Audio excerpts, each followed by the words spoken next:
Assalamualaikum warahmatullahi wabarakatuh.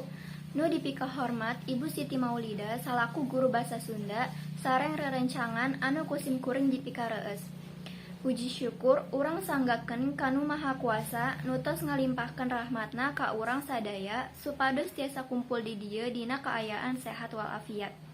Tehilap sholawat sareng salam mugi-mugi salamina kacurah limpahkan ka junjungan urang sadaya nyaeta Nabi Muhammad sallallahu alaihi wasallam oge ka para kulawargina ka para sahabatna sareng ka urang sadaya salaku umatna dugi ka akhir zaman. Dina kesempatan ieu kuring bakal ngabahas pentingna sakola. Sakola wajib pikeun barudak Indonesia nyaeta 12 tahun.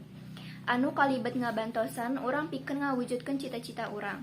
Badai sakola ngajantenkeun urang gaduh pangaweruh sareng keahlian supados urang tiasa ngabantosan batur. Nuntut ilmu anu bakal ngajantenkeun fleksibel dina sagala aspek kahirupan. Urang bakal nungkulan jalma anu ngagaduhan ciri anu rupa-rupa sareng pikaresepen. Metode diajar mainkeun peran anu penting dina proses diajar. Diajar kudu dilakukan ku dukungan visual, kukituna murid langkung gampang ngartos materi. Kasuksesan kagiatan pangajaran sareng diajar diolah nalika guru sareng murid-muridna tiasa komunikasi sareng silih alusna.